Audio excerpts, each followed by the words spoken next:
자, 먼저 월가 뉴스레터 열어보도록 하죠. 박명석 큐레이터 함께합니다. 어서 오세요. 네, 안녕하세요. 네, 반갑습니다.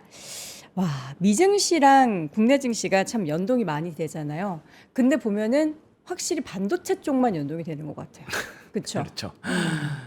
어제 국내 증시 아주 충격적인 급락이 좀 나왔죠. 맞습니다. 근데 아마 어제 잠은 좀 잘 주무셨을 거예요. 왜냐하면 고용 발표되고 초반에는 시장이 좋았거든요. 그러니까요. 예. 근데 갑자기 막 이렇게 막 그러니까요. 흘러내리더라고요. 저도 이제 새벽에 보고 또 무슨 일인가 싶어서 이런저런 뉴스들을 찾아봤는데 그 계속 AI 내러티브에 대해서 조금 걱정을 하는 것 같습니다. 이대로 우리가 가져가도 되는 게 맞을까? 속도 조절은 언제나 나올 거라고 우리 모두가 생각은 했잖아요. 그쵸. AI 뭐 가본 적 없는 세상이니까. 근데 우리가 가정했던 건 그 수요에 대해서 우리가 아마 끝없이 올라갈 것이다라는 수준까지 가정을 했잖아요. 네. 어차피 AI는 혁신이고 혁명이고 전 세계가 이제 AI로 완전히 바뀌는 구간에 초입에 서 있다라고 우리는 보고 있었잖아요. 네. 근데 그게 아닐 수도 있어라는 우려들을 계속 뉴스들이 던져주는 거죠. 너무 과도한 가정이었을 수 있어라는 것들을 계속 던져주고 있기 때문에 저도 오늘 진짜 많은 생각을 했습니다. 내가 잘못 가정을 하고 투자를 하고 있었나? 수요는 이 정도까지 된다고 생각했는데 내가 너무 과도하게 앞서갔나? 그런 생각들을 했는데 제가 내린 결론은 방향은 잘못되지 않았고 속도가 조금 빨랐을 뿐이다 라고 생각을 하고 있고요. 네. 그래서 오늘 나왔던 AI와 관련된 뉴스들이 굉장히 많거든요. 어제 저희가 얘기했던 것처럼 이 뉴스에 대해서 누군가는 이렇게 그거 나쁜 거 아닌데? 라고 볼 수 있고 누군가는 그거 나쁜 거다 라고 볼 수 있는 뉴스들이 되게 많아요. 그쵸. 그거에 대해서 여러분들도 이게 뭐 공급단을 저해하는 이슈인지 아니면 정말로 우리가 AI 수요에 대해서 너무 과도하게 생각을 하고 있었나? 그걸 고민해 봐야 되는 문제인지를 한번 생각해 보시면 좋을 것 같아요. 네. 오늘은 그런 거 중심으로 얘기를 한번 해볼게요. 좋습니다. 자, 그러면 마감 데이터들 한번 쭉 확인해 네. 보도록 하겠습니다. 자, 일단 다우지수는 1% 넘게 상승을 했습니다. 1.2% 가까이 올라갔고요. 특히 장 막판에 대부분 일단 들어 올렸어요. 이게 그거 이슈도 있는 것 같아요. 휴일 이슈. 휴일 예. 내일 쉬니까 맞아요. 미국이 금요일이 쉬거든요. 휴장이죠. 휴장이라서 전반적으로 장이 조금 침체돼 있다가 그러다가 이제 마지막에 뭐 다음 주에 좀 좋아지겠지에 대한 기대감도 있었던 것 같고요. 그리고 실적 시즌 앞두고 있다 보니까 이 정도까지 빠질 건 아니지 않나라고 생각해서 나스닥이 조금 들어 올렸던 것 같습니다. 러셀 2000도 들어 올렸지만 이 두 개 지수는 하락을 했고요. 보시는 것처럼 마이크론이 또 5%, 오늘은 다 같이 무너졌어요. 반도체 전반적으로 마벨 테크놀로지 10% 가까이 급락했고요. 인텔 5%, AMD 4%, 그리고 장비주마저 무너졌습니다. 램리서치, KLA, 샌디스크는 어제 조금 올라가더니 오늘 14% 급락했고요. 웨스턴 디지털, 시게이트 역시나 10%대 급락했습니다. 그리고 메타도 같이 빠졌습니다. 메타는 이제 전일에는 8% 넘는 급등이 보였죠. 네. 근데 이제 하락한 이유가 또 있었죠. 이 메타가 그 선택을 한 거에 대해서 좋게 평가해야 되는지는 저는 아직도 의문이 있어요. 그러니까 내부적인 이슈도 있고 네. 또 외부에서 바라보는 산업적인 패러다임 안에서의 메타의 행보에 대한 평가도 있고 좀 많이 갈리는 것 같아요. 그러니까 뭐 돈을 벌고 싶다라는 의지는 알겠어요. 돈을 벌어야겠다라는 의지는 알겠는데 이런 식으로 돈을 이만큼 투자해 놓고 고작 이걸로 돈을 벌겠다는 건가에 대한 아쉬움이 있는 거죠. 그래서 월가에서도 의견이 나뉩니다. 그렇죠. 이러면은 긍정적이야라고 보는 쪽도 있지만 아니 AI에 더 투자해서 AI로 실적 낼 생각을 해야지 왜 이렇게 벌써 꺾어버려? 이렇게 생각하는 쪽도 있거든요.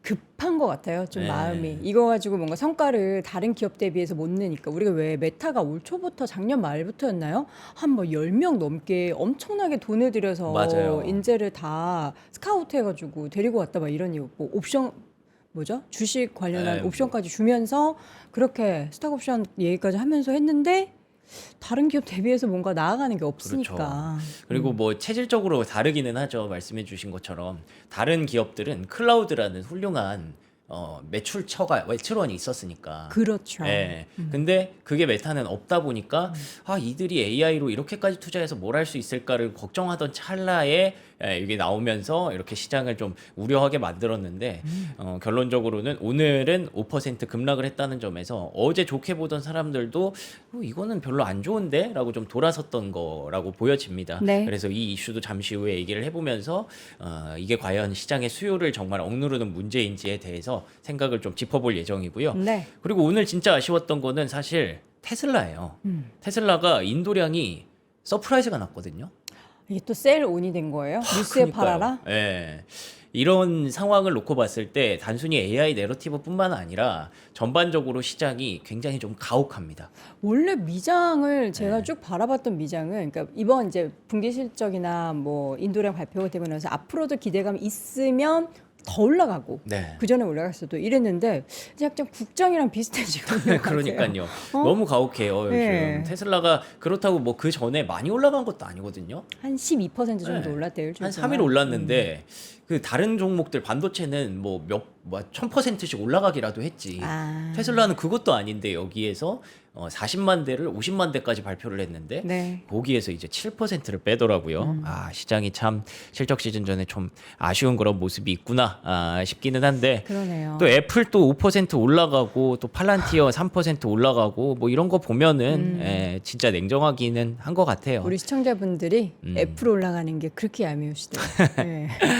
그러게 말입니다. 애플은 참 싸게 사고 싶어하는 애플. 어떻게 보면은 참 영리하죠. 예.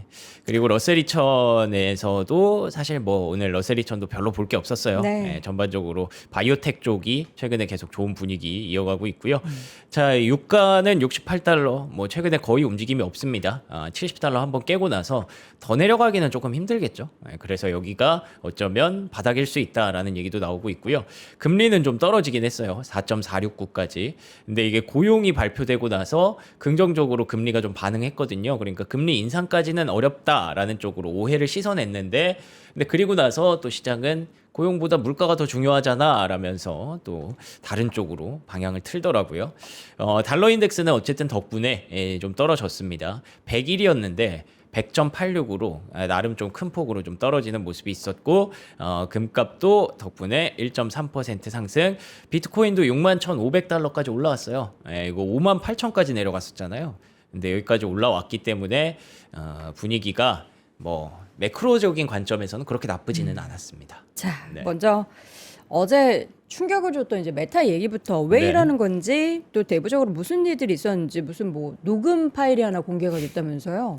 이거 의도적으로 공개한 건가? 몰라요. 네. 그 타운홀 미팅이 있었는데 네. 그러니까 우리가 그 메타 얘기를 보고 의견이 좀 갈렸던 게 이거 남으면 뭐 팔려고 하는 거다. 그냥 지금 남아서 파는 거다. 뭐 이런 뭐 뉘앙스 차이도 막 얘기하고 그랬잖아요. 네. 그래서 그거를 이제 우리가 실적 시즌에 좀 보게 되지 않을까 싶었는데 저커버그의 어떤 얘기들이 그 무슨 얘기를 했는지가 로이터를 통해서 좀 공개가 됐습니다. 네. 일단 보시면은 지난 4개월 동안 AI 에이전트 개발이 우리가 예상했던 것만큼 가속화되지 않았다. 라고 얘기를 했습니다. 이거는 어떻게 보면 자백이죠, 자백. 예, 그래서 뭐 실망스럽다라는 거고 그러면은 이제 우리가 생각하는 반도체 단에서 생각을 해볼게요. 반도체 단에서 생각하면 캐펙스를 엄청나게 쏟아부었던 하나의 주체가 약해지고 있다는 건 맞는 거죠. 그래서 냉정하게 악재는 맞다라고 봐야 되는 거고요. 근데 그러면 수요가 문제가 있는가? 그건 좀 고민해 볼 필요가 있죠. 이들이 AI 에이전트 개발이 좀 부진했고 이들이 다른 쪽에 비해서 좀 밀려 있었던 건 맞지만 전체적인 큰 파이가 아예 줄어들었다라고 보기는 아직은 힘듭니다. 근데 내부적으로 뭐 회사 구조조정도 깔끔하게 진행되지 않아서 결국 이런 얘기 하는 거 보면은 일단 비용을 여기다 너무 많이 쏟아부었다. 캐펙스에다 너무 많이 쏟아부었으니 우리는 그거를 좀 줄여야 한다라는 걸 미리 깔고 가는 거랑도 다르지 않다라고 봐야 될 것 같아요. 그래서 실적을 발표하고 컨퍼런스 콜을 해도 그거는 우리가 뭔가 기대하는 것처럼 이것 아니겠지 하기에는 지금은 조금 멀리 온 것 같습니다. 예, 그래서 그럼에도 불구하고 어쨌든 향후 3개월에서 6개월 안에 분명히 이점을 누릴 수 있을 것으로 예상한다라고 얘기는 했고요. 그리고 여전히 장기적인 추세는 이번 조직 개편의 기본 방향과 일치한다라고 믿고 있다고 얘기를 했으니까 일단은 들어보긴 해야 될 것 같아요. 어떤 입장인지. 근데 이거에 대해서는 공급 쪽에서 반도체 쪽으로 들어오는 돈이 조금은 작아질 수 있겠구나라는 건 일단 우리가 생각을 해야 되고요. 두 번째, 오픈 AI가 정부의 지분 5% 양도를 제안했습니다. 정부가 우리가 살 게가 아니라 오픈 AI가 정부에게 사줘 네. 이렇게 했다고요? 오. 근데 이게 1년 반쯤 전에 그러니까 작년 초에도 있었던 얘기거든요. 근데 그때는 시장이 엄청 놀랐어요. 네. 왜냐하면 반대 안 좋은 쪽으로 놀랐어요. 돈 없구나. 없어서 라고. 정부한테 손 벌린다. 그리고 그때 내러티브가 뭐였냐면 야 이거 뭐 순환 출자고리 이거 이상한 거 아니야? 이걸 계속 의심하고 있었던 시기였거든요. 엔비디아 발. 엔비디아, 오픈 AI, 그다음에 오라클, 뭐 코어위브, 뭐 소프트뱅크 그쵸, 다 엮여서. 근데 그런 것들에서 갑자기 이게 나오니까 시장이 되게 걱정했어요. 근데 그때 당시에도 샘 알트만이 뭐라 그랬냐면 아니 인텔도 투자하고 뭐 MP 머티리얼도 히토류도 투자하고 아니 우리도 되게 중요한 거야. 미국이 우리도 해줘. 미국이 지켜야 되는 거 우리 챗GPT 지켜야 돼라고 하면서 투자를 했는데 그때는 야 너 돈 없구나 너 사기꾼 아니야 이런 얘기까지 들었거든요. 근데 지금의 1년 반 이후에 지금은 사실 어느 정도 컨센서스가 잡혔잖아요. 미국이 중요한 그 자산에 대해서는 투자를 하는 게 맞구나. 그쵸. 전략적 자산에 대해서. 그 챗GPT 정부가 많이 쓰잖아요. 네, 맞아요. 그래서 이제는 이게 나쁘지 않았어요. 처음 네. 나왔을 때. 그치. 오픈 AI한테 투자를 해줘야 되는 것도 맞지. 그러면서 5% 정도가 한 426억 달러 그리고 미국의 다른 AI 연구소들도 유사한 지분을 양도할 수 있다. 이렇게 되면은 사실 요거는 저는 호재라고 판단을 했습니다. 왜냐하면 오픈 AI가 상장이 밀리면서 돈을 당겨오기가 되게 어려웠는데 그쵸. 그래도 미국 정부에서 이제 좀 지원이 들어가면 나쁘지는 않다. 그러면은 캐펙스에 대한 우려를 생각했을 때는 그래 뭐 메타가 조금 꺾이더라도 오픈 AI가 계속 쏟아 부을 수 있겠구나. 라는 생각은 했지만 뭐 그 이면에는 채권 금리가 올라가는 문제는 있겠죠. 근데 그럼에도 불구하고 요건 플러스 마이너스가 좀 됐던 것 같기는 해요. 근데 가만 생각해 보면 어쨌든 오픈 AI가 이제 상장이 밀려서 이런 것들을 자꾸 추진하고 있다는 점에서 약간 좀 쎄한 부분은 없지 않아 있기는 하죠. 그리고 세 번째로는 테슬라가 직원들의 AI 지출을 7월 6일부터 200달러로 제한한다고 합니다. 그래서 이 소식 듣고 조금 쎄했거든요. 그쵸. 이거는 좀 아니다. 지금까지는 막 토큰 제일 많이 사용하는 사람 뭐 맞아요. KPI 좋게 준다 막 이렇게 해서 맞아요. 마구마구 썼는데 이걸 제한한다? 뭐지? 이거는 그러면 단기적으로 우리가 AI 공급 수요 논란을 얘기를 했을 때 수요가 억제되는 게 맞긴 맞죠. 계속 써야 되는 건데 그래야 이제 미국의 AI들이 계속 경쟁하면서 지출을 늘리는 건데 그러니까요. 이렇게 제한이 되면은 문제가 생기는 거는 일부 있는 거죠. 그래서 결론적으로는 이제 토큰 비용 때문인 것 같아요. 네. 너무 많이 쓰니까 매주 수천 달러 상당의 AI 토큰을 쓰니까 그 테슬라 입장에서 이게 비용이 너무 많이 들어간다. 좀 줄이자라고 제안을 한 거죠. 이게 어제 제 친구가 지하철을 타고 왔는데 그 친구도 기자거든요. 네. 근데 지금 모 일간지 기자가 옆에서 기사를 쓰고 있었대요. 네. 챗GPT로 기사를 쓰고 있었다. 네. 그래서 저 제목을 바꾸라는 그 오더에 또 제목을 챗GPT한테 물어보면서 바꿨다라고 하더라고요. 그래서 그거 보면서 물론 뭐 활용을 할 수는 있죠. 충분히 모든 일에 있어서 저도 활용을 하고 다 활용을 할 수는 있는데 네. 테슬라 입장에서는 저걸 제안하고 네 머리로 해라 이런 건지. 뭐 그런 그 셈이죠. 목적이 너무 궁금해요. 네. 그러니까 결론은 이제 뭐 비용이 너무 많이 들어간다 네. 똑같은 거예요. 메타랑 똑같은 것 같아요. 음. 비용이 많이 들어가니까 우리 조금 줄이자라는 측면이고. 네. 근데 그 아까 방금 말씀하신 것처럼 우리가 AI의 전체 파이가 이걸로 인해서 다 줄어드는 건 아니잖아요. 그렇죠. 그냥 테슬라가 좀 비용을 아끼고 싶은 거잖아요. 근데 그치만 테슬라의 직원들이 AI를 얼마나 많이 썼을까에 네. 대해서 생각을 해보면 이러면은 또 그러면 또 이제 그 AI 기업들이 버는 돈이 좀 줄어들 수는 있겠구나. 이런 생각은 또 할 수 있는 거죠. 네. 그리고 또 하나 더 있습니다. 엔비디아가 이제 소규모 클라우드들을 지원한다고 하더라고요. 이게 무슨 뜻이냐면 이제 뭐 엔비디아가 이제 네오 클라우드 업체들 많이 지원을 해주잖아요. 그렇죠. 우리 GPU 써. 대신에 나중에 갚아. 네. 이런 식으로 줬는데 이제 아예 재정적 지원까지 한다고 합니다. 재정적 지원이라면은 뭐 돈을 준다는 거겠죠. 빌려준다. 예. 사용하지 않는 GPU 용량을 임대해 줌으로써 구매 및 데이터 센터 구축. 이거 똑같은 개념이네요. 예, 사용하지 않는 GPU 네네. 용량을 임대해 줘서 나중에 자금을 조달할 수 있도록 돕는다라는 건데 이것 또한 이런 분위기에 나왔을 때는 이것도 이렇게 해도 되는 건가? 예, 그런 생각을 또 하게 만드는 거죠. 자꾸 뭔가 잉여, 예. 남는다 이런 예. 얘기하면 안 돼요. 지금 쇼티지가 정말 주요 내러티브의 키워드였다면 자꾸 잉여, 남는 것 이런 얘기가 나오니까 조금 이제 우리가 불안할 수 있죠. 그래서 여기까지 봤을 때는 우리가 그건 인정해야 될 것 같아요. 일단 속도 조절은 하겠구나. 예, 우리가 계속 그냥 덮어놓고 AI는 계속 성장할 거니까 아무 상관없어. 어차피 갈 거야. 라고 하는 게 먼 미래에는 맞겠죠. 그렇죠. 지금은 완전 사실 AI 완전 초창기잖아요. 네. 초입이잖아요. 먼 미래에는 맞겠지만 지금은 이런저런 고민들이 곳곳에 도사리고 있고 그게 뭐 금리도 높고 돈도 많이 쓴 거 아니야? 라고 우리가 막연하게 추측했던 것들이 이제는 사례로 자꾸 드러나고 있는 거라서 그거에 대해서 이제 시장이 속도 조절하는 것 또한 인정을 해야 될 것 같습니다. 가보지 않은 길이기 때문에 네. 그 길이 얼마나 뭐 창창대로일지 얼마나 클지 길지 이런 걸 아무도 몰라서 이제 한번 되게 길고 클 거야 하면서 막 달려왔다가 잠깐만 좀 생각해 볼까 하는 그런 맞아요. 구간이 네. 지금인 것 같습니다. 그래서 결론은 이제 그 먼 미래에 이게 진짜 달콤한 그런 열매를 맺을 수 있나? 열매와 보석들이 있는 것일지 네. 아닐지가 중요한 거잖아요. 그쵸. 근데 저는 믿거든요. 분명히 이게 바뀔 거라고. 저도요. 저는 네. 사실 최근에 우리 김효진 박사님이 돈 사라지는 돈, 네네네. 살아나는 책 돈, 내셨다고. 불어나는 돈 네. 그 책을 내셨잖아요.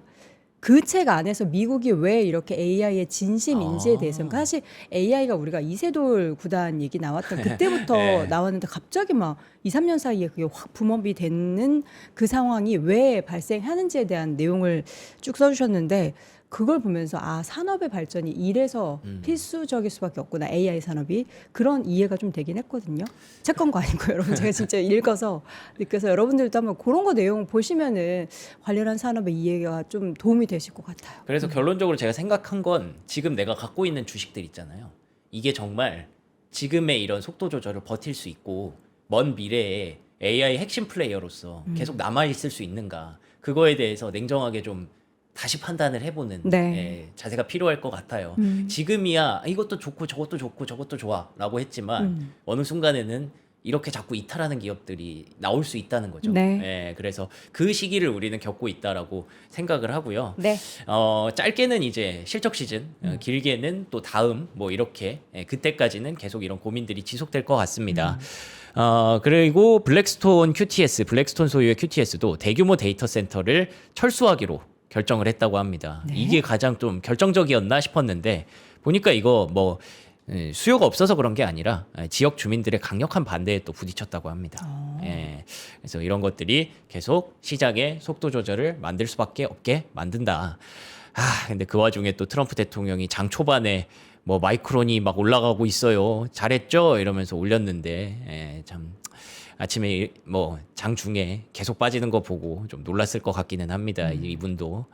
자, 어쨌든 그럼에도 불구하고 우리가 조금 길게 봤을 때 긍정적으로 보는 건 마이크로소프트가 AI 구현 부서에 25억 달러를 투자하고 그리고 인력들도 많이 그쪽으로 배치를 한다라는 얘기가 또 있었고요.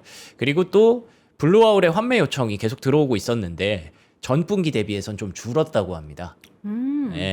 이게 우리가 좀 잊고 지냈던 3호 신용 네. 이야기죠. 뭐 환매될 게 이미 다 환매가 됐을까요? 뭐 그랬을 수도 있고요. 그래서 줄었네요. 이게 좀 고점을 지나가고 네. 있을 수도 있고요. 그래서 이런 긍정적인 이슈도 있었기 때문에 아까 제가 말씀드린 것처럼 지금 어떻게 좀 보면 인정할 건 인정하고 그리고 내가 갖고 있는 종목이나 내가 투자했던 뭐 액수나 이런 것들이 이 속도 조절을 버틸 수 있는 부분인지 냉정하게 좀 따져봐야 될 것 같고요. 그건 아마 이번 2분기 실적 시즌 그래서 좀 실적 시즌 좀 빨리 왔으면 좋겠어요. 지금 계속 의문만 던지니까 증명을 예. 한 기업이 하는 게 아니라 진짜 다 같이 해줘야 돼요. 보여줄게 완전히 달라진다 예. 이러면서 다 보여줘야 돼요.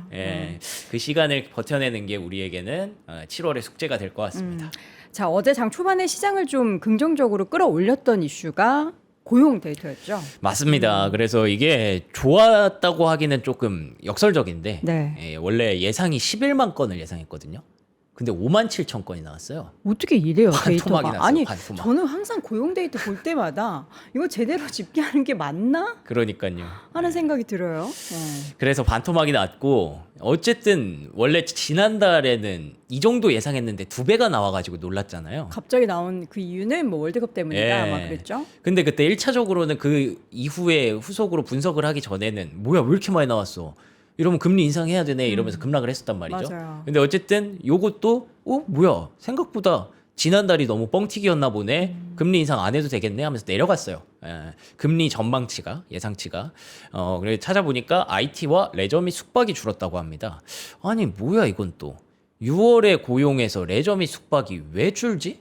6월은 한창 월드컵을 하고 있었던 이제 시작하는 그런 시기였는데 그러게요. 예, 그래서 이거에 대해서 뭐 일단은 차트상으로 이렇게 좀 꺾이고 있는데 닉 티밀하우스 기자가 말하기를 고용보다 연준은 물가가 더 중요하기 때문에 이거 지금 별로 중요하지 않다라는 얘기로 넘겨버리는 그런 모습이었고요. 다른 전문가들의 어떤 분석도 비슷합니다. 일단 결정적으로 오해의 소지가 있으므로 무시해야 합니다.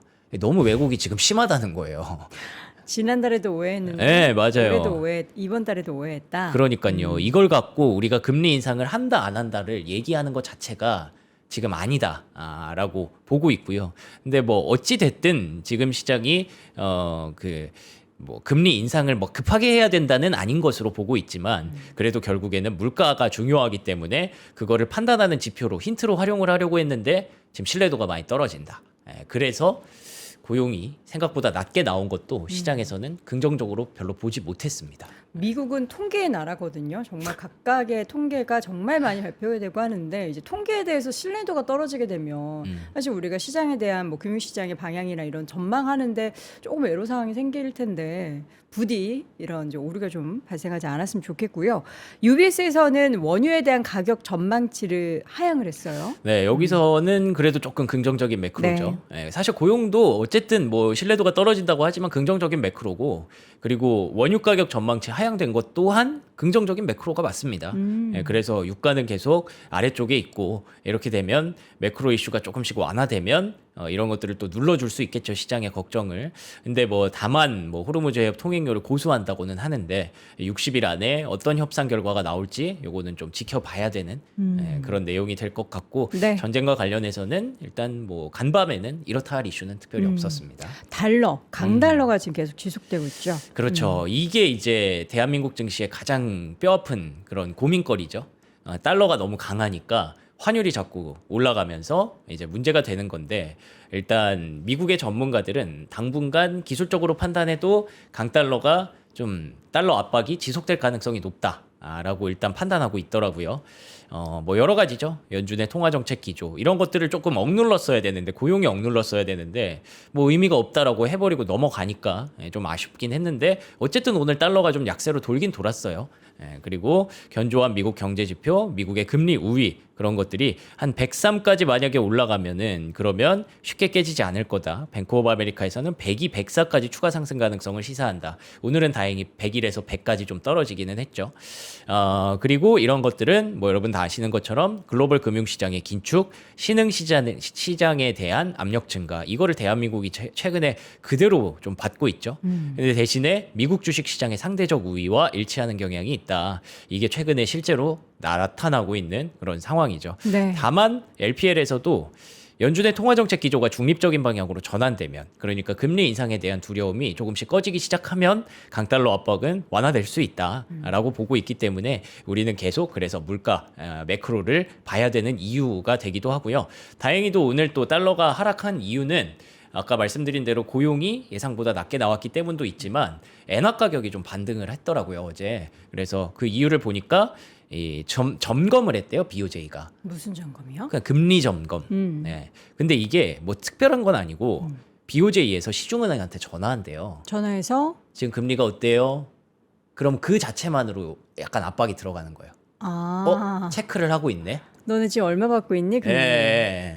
이러면서 이제 혹시 예. 기준보다 조심해라. 약간 이런 뉘앙스인 거죠. 아. 예, 그러니까 거기에 이제 개입이 들어가는 거다라고 생각을 하면서 약간 엔화가 반등을 했는데 네. 이게 뭐 구조적인 상황을 완전히 개선시키는 요소는 아니잖아요. 예, 그래서 일단은 당분간 강달러 압박은 지속될 수 있지만 오늘은 그래도 조금 완화됐다. 예, 이렇게 볼 수 있겠네요. 사실 달러가 강해지고 원화가 지금 엄청나게 약세를 보이고 있는 상황이 모르겠어요. 우리나라 이제 금융시장, 외국인의 수급 뭐 이런 거 봤을 때는 부정적인 환경 아니냐 하는데 우리는 또 수출이 엄청나게 많은 비중을 차지하는 국가잖아요. 그렇죠. 그럼 또 실적 시즌에는 그게 또 좋게 찍히겠죠. 거기에 대해서는 예. 또 다르게 생각해야 돼서 요거 이제 따져볼 만한 내용들이 참 많은데 진짜 여러분 독서를 해야 되나 봐요. 제가 진짜 책 안 읽거든요.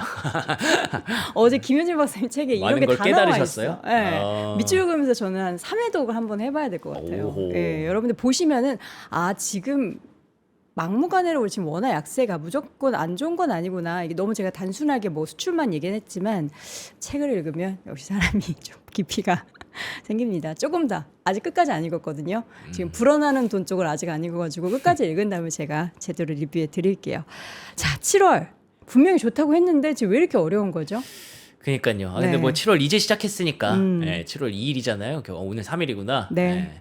그래서 미국 기준으로는 이틀 지났으니까 뭐 아직 그렇게 나쁘다고 볼 수는 없고 7월 전반적으로는 그래도 역사적으로 좀 반등했던 한 달이었다고 네. 하니까 그거 좀 믿어봐야 될 것 같고요. 하반기 전체적으로 지금 미국 시장에서 최근에 계속 이제 S&P 500 타겟을 올린 거거든요. 그렇기 때문에 이 또한 지나가지 않을까라고 기대를 하는데 그냥 막연한 기대감이 아니에요. 왜냐하면 이거 실적 전망치 보시면 이제 7월이 좋은 이유는 실적 시즌 이어서 역사적으로 좋았던 거잖아요. 2분기 실적에 이렇게 팍 하고 솟아있는 이거 이게 IT거든요. 우리가 그리고 또 마이크론 실적을 본 지 일주일밖에 안 됐잖아요. 그렇기 때문에 이걸 보고 지금 반도체 끝났어라고 얘기하는 것 자체가 말이 안 되는 거죠. 네. 그래서 이걸 보고 지금 짐 싸들고 떠나야 된다라고 볼 수는 없고 계속 말씀드리는 것처럼 실적 시즌이 빨리 좀 오면 이런 오해들을 좀 씻어줄 수도 있지 않을까 기대를 하고 있습니다. 그리고 뭐 장기적으로 보면 AI 수요는 반도체 수요는 앞으로 지속될 것으로 저는 일단 예상하고 있기 때문에 요 시간을 잘 이겨내야 될 것 같고요. 지금 일단 개인 투자자들도 원래 이렇게 밀리면 사고 있었는데 계속 하락할 때마다 주워 담고 있었는데 2026년도 마찬가지거든요. 상반기 내내. 근데 지금은 조금 두고 보는 것 같아요. 워낙에 노이즈가 많이 껴있다 보니까. 그래서 힘이 조금 떨어져서 개인 투자자들이 많이 산 종목들이 최근에 많이 밀리는 그런 모습들이 좀 나타나더라고요. 네. 그래서 이 상황을 두고 두 가지의 의견이 좀 충돌하고 있습니다. 골드만삭스에서는 투자자들이 전반적으로 지금 하이퍼스케일러들이 어쨌든 돈을 많이 써야 되니까 여전히 AI 수요가 높다고 판단을 하고 있기 때문에 이들에 대해서 비중을 축소하고 있는 거다. M7 비중 축소? 네. 그럼 뭘 늘릴까를 봤을 때는 뭐 메모리 쪽인가요? 뭐 그럴 수도 있죠. 반도체 쪽으로 가고 있다라고 신중한 태도가 지속될 가능성이 높다라고 하지만 반대로 JP 모건은 그렇다고 해서 AI 칩의 주가 상승세가 지속되는 거는 어려울 수 있다. 지금 상반기 내내 하이퍼스케일러들이 계속 눌려 있고 반도체만 올라갔는데 그 상황이 과연 지속될 수 있겠느냐. 사실 따지고 보면 저는 이번에 좀 크게 느낀 게 반도체가 당연히 지금 갑을 관계가 좀 바뀌었다고 생각을 했었잖아요. 근데 가만히 생각해 보니 빅테크가 캐펙스를 이런 식으로 꺾거나 줄이려는 움직임을 보이면 결국에는 다시 갑을 관계가 돌아가는 거더라고요. 네. 너네 돈 많이 번 이유가 우리가 돈 많이 써서잖아. 우리가 돈 많이 안 쓰면 너네 계속 돈 벌 수 있어? 이런 거를 어떻게 보면 목줄을 잡고 흔드는 걸 수도 있는 거죠. 근데 이미 우리 LTA 다 했고 네. SCA까지 그렇죠. 하고 있는데 예. 뭐 걱정할 그렇게 일은 될까요? 아닌데, 예. 걱정할 일은 아닌데 자꾸 시장이 자꾸 걱정하게 만드니까. 그래서 어쨌든 이 JP 모건의 이야기도 상반기에 반도체를 너무 많이 올렸으니까. 그리고 하이퍼스케일러들 너무 많이 눌렀으니까 만약에 이런 상황들이 지금 어떻게 될지 모르는 상황들이 있기 때문에 그게 조금 바뀔 수도 있다라는 얘기를 이렇게 하고 있습니다. 여기까지 내용을 정리해 봤습니다. 네.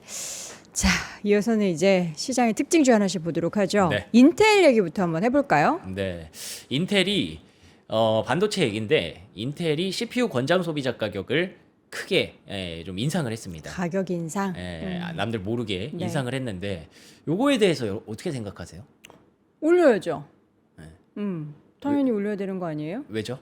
이제 경쟁력이 있으니까 그렇죠. 내 제품 비싸게 다 사줄 거 아니에요. 그러니까 CPU 수요 높으니까 라고 생각하면 되는 거잖아요. 그렇죠. 근데 당연한 시장에서는 거죠. 또 지금의 시장은 양면적으로 또 생각을 하겠죠. 뭐 부정적으로 생각하려면 어떻게 생각할 수 있는데? 치플레이션. 그 치플레이션. 뭐 그럴 수 있죠. 그래서 지금 소비자 가격이 인상됐다라는 네. 건데 저도 긍정적으로 생각하고 있습니다. CPU가 그만큼 많이 필요하구나. 그쵸. 그래서 자신 있게 좀 올렸구나. 그리고 HSBC에서도 그래서 인텔의 목표 주가를 $200까지 상향을 했습니다. CPI 출하량 증가되고 파운드리도 좋아지고 있다라는 네. 점을 두고 있고요. 그리고 여러분들 이거 많이 보셨을 텐데. 어제 이 소식 나왔죠? 엔트로픽이 삼성과의 칩 논의를 하고 있다고 합니다. AI 칩 만드는 거 논의한다. 결론은 파운드리예요.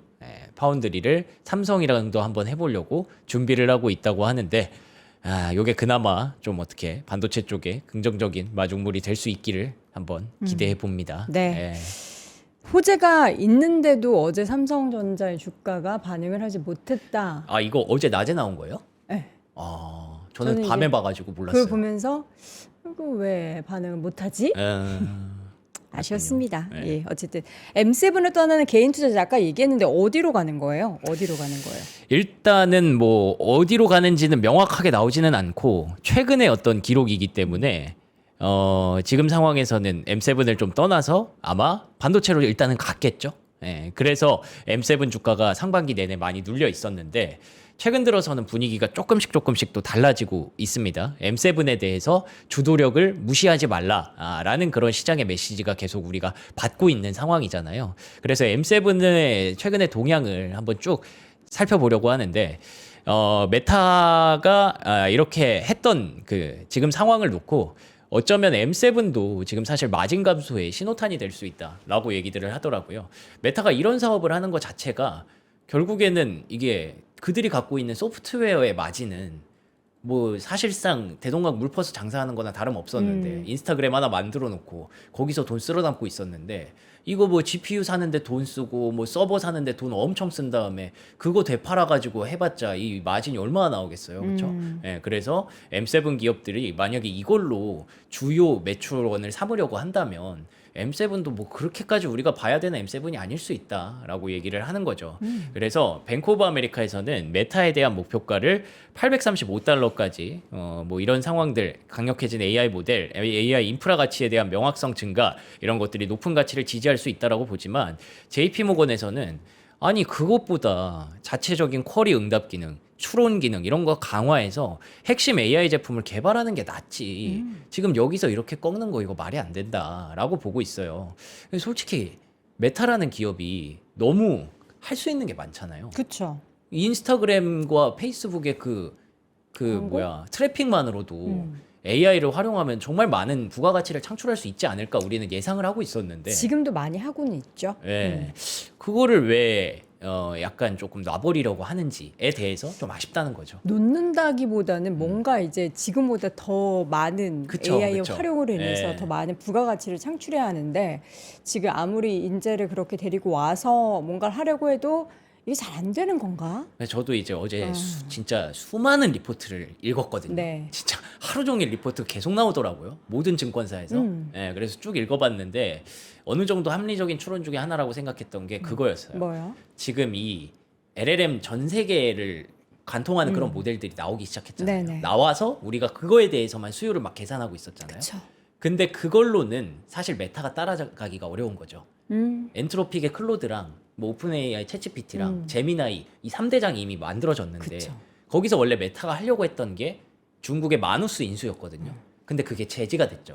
중국이 가져가지 마 하면서 그게 실패가 됐고 많은 것들이 하려고 했던 것들이 조금 무산이 된 게 막히군요. 많아요. 그래서 자기들이 개발을 하려고 하니까 이게 너무 멀리 가버린 거예요. 그쵸. 그렇기 때문에 메타가 잘할 수 있는 걸로 좀 줄이자 그러니까 확실하게 타겟팅을 정해서 그쪽에다가 돈을 쏟자라는 측면에서 우리가 지금 이렇게까지 컴퓨팅 파워를 많이 갖고 있는 게 오히려 여기에서는 이거를 조금 팔고 그리고 나서 선택과 집중을 하자라는 측면으로 해석을 하더라고요. 근데 그걸 생각해 보면 어쨌든 단기적으로 파이가 줄 수는 있지만 우리가 전 세계의 AI의 발전을 생각했을 때는 우리가 최근에 계속 얘기했던 게 뭐 소버린 AI라든지 엔터프라이즈 AI라든지 그런 작은 AI도 계속 생겨나야 된다라는 얘기였잖아요. 그런 쪽으로 이제 메타가 거기서 조금 주도권을 잡으려면 이 뭔가 선택과 집중을 지금 해야 되는 거다라는 판단이 들어갔을 수도 있겠죠. 예.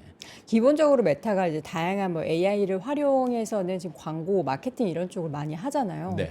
근데 사실 우리가 인스타그램 딱 생각하면은 정말 많은 릴스 영상들과 네. 그리고 정말 많은 그 피드에 다양한 텍스트, 뭐 그림 이런 게 있는데 그런 거에 특화된 AI 뭔가 그런 플랫폼을 만들어주면은 너무 잘 쓸 것 같은데. 그러니까요. 지금도 뭐 에디시라는 플랫폼이 따로 있거든요. 그렇게 활용을 하게 만들어줬는데 네. 그것도 되게 많이 활용을 그쵸. 하는데 그런 쪽으로 그래서 그런 쪽으로 좀 선택과 집중을 하기 너무- 위해서 예, 그래서 그럼- 결국에 거기서 나왔던 얘기는 LLM은 네. 돈이 너무 많이 든다는 거예요. 어. 그래서 LLM끼리의 경쟁으로 인해서 돈이 너무 많이 드는 거에서 좀 빠져나와서 네. 자기들만의 어떤 잘할 수 있는 거를 새로 하자라는 측면일 수 있다라는 그쵸. 거죠.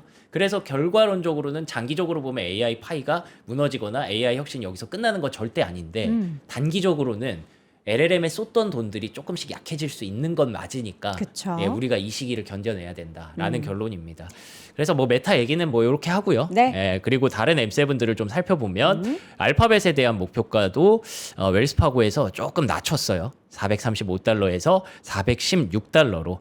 그래서 AI 투자 증가로 장기적인 전망치가 조금 어렵다. 비용 그만큼 많이 쓰고 있다. 이런 거에 대해서 조금 가혹하게 조금 시장은 보고 있고요. 네. 그래도 아마존에 대해서는 잘하고 있다라는 측면에서 AWS 성장이 가속화될 것이다. 313달러까지 목표가를 상향 조정하기도 했습니다. 네. 그리고 얄미운 애플 올해 연말과 미워지 맙시다. 우리 F 투자분들 많아요. 뭐 밉진 네. 않아요. 네, 그냥 네. 조금 얄미울 뿐이지. 약간 예. 얄밉다. 내년까지 최소 5개 신규 모델을 공개할 거다라고 하는데 하반기에 8천만 대의 신형 아이폰 부품 주문을 확보했고 폴더블 아이폰 생산 목표를 1,000만 대까지 상향했다고 합니다. 그래서 폴더블 만들려고 또 열심히 하고 있다고 하는데 UBS에서 확실히 좀 짚었어요. 아니 너네 AI 제대로 못하잖아.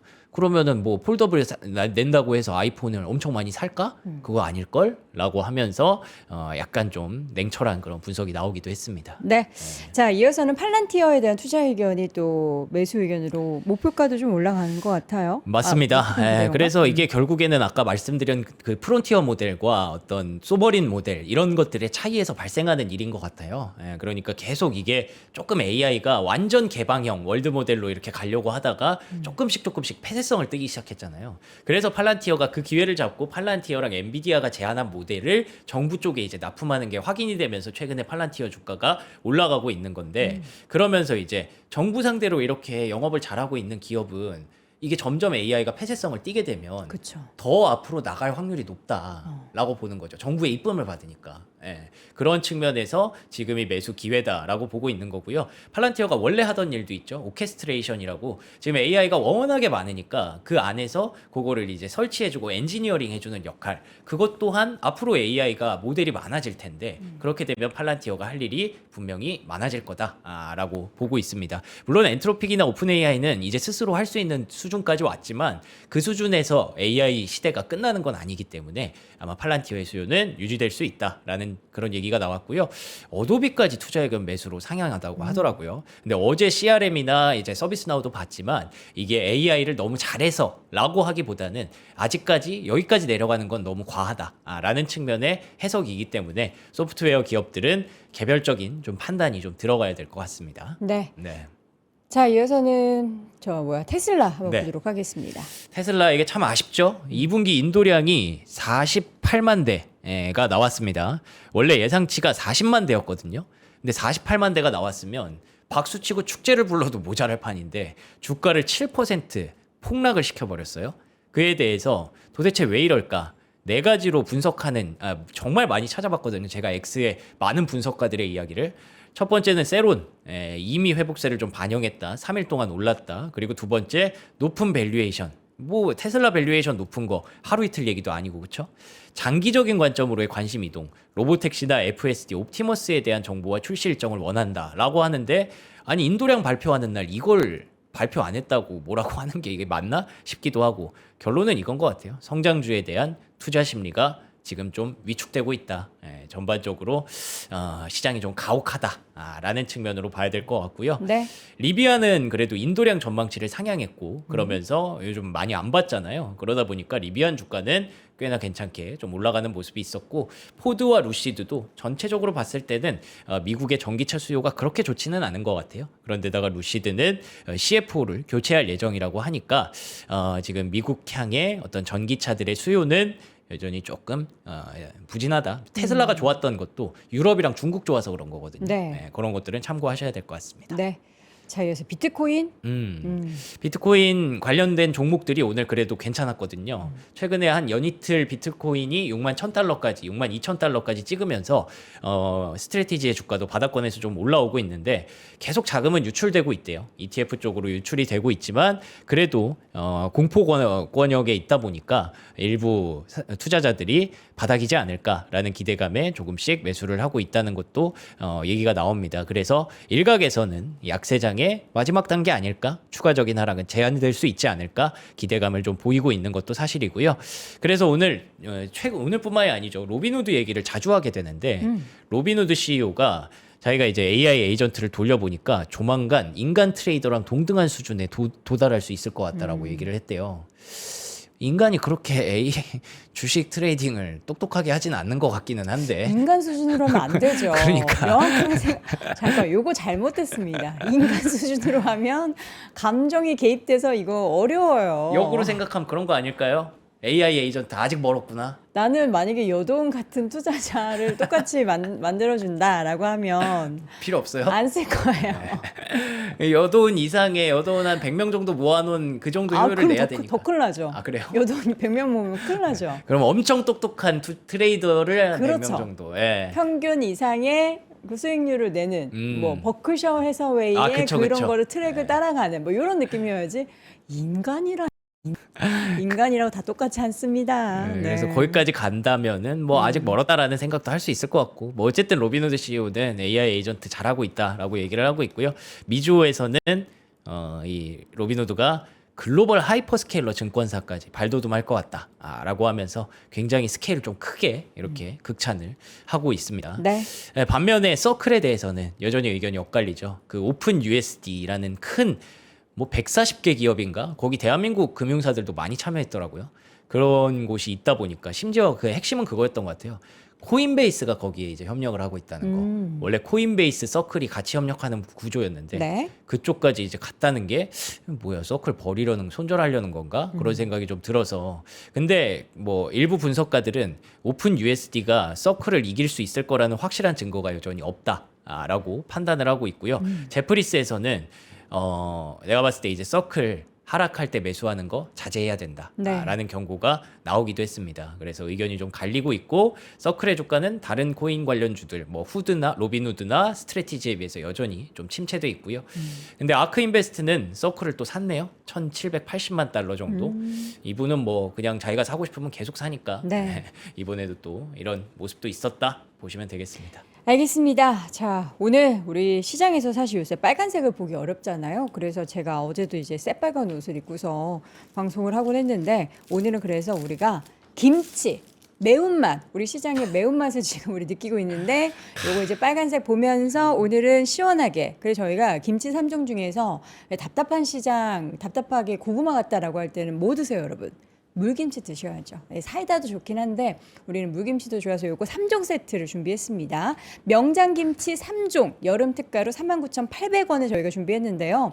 누적 판매량이 무려 5,000톤에 달하는 김치라고 합니다. 겉절이 2kg, 열무김치 2kg, 그리고 지금 뭐죠? 동치미, 동치미까지 물김치까지 함께 저희가 3종 구성으로 준비했습니다. 도미솔 김치 총 6kg을 39,800원에 젓가락을 저는 무슨 김치를 한번 먹을까요, 여러분? 빨간색 많이 못 보니까 일단 겉절이를 한번 먹어보겠습니다. 맛있네요, 겉절이. 겉절이 따끈한 밥에 이렇게 먹으면 너무 맛있는데 밥도 주셨어요.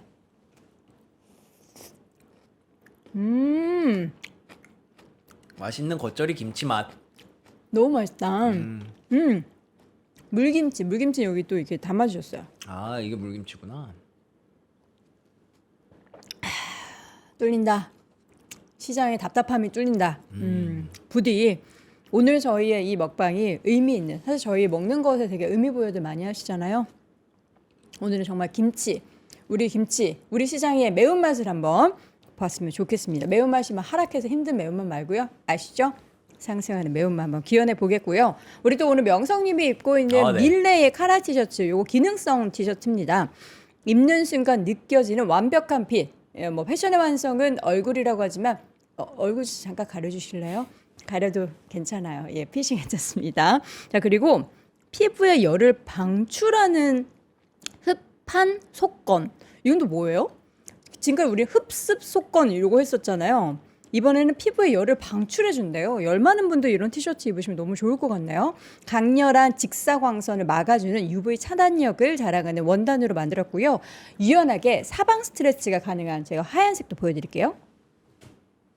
이거 보면은 사방 스트레치 늘어납니다. 쫙쫙 늘어나요. 예, 사방 스트레치 이렇게 돼서 운동하실 때 입어도, 또 평소에 입어도, 또 확실히 골프 시원해요, 치실 이거. 때, 그리고 되게 원단이 시원해요, 진짜. 맞아요. 딱 입었을 때 굉장히 시원하니까 이런 거 더위 많이 타시는 분들 지금 이제 장마 끝나고 나서는 또 얼마나 덥고 습하겠습니까? 이런 밀레의 카라 티셔츠 2벌 구성으로 3만 원대 준비했으니까요. 확인해 보시기 바랍니다. 자, 지금까지 우리 월간 뉴스레터 박명수 큐레이터와 함께했고요. 잠시 후에 이선엽 대표와 함께 이야기 나눠보겠습니다. 고맙습니다. 고맙습니다.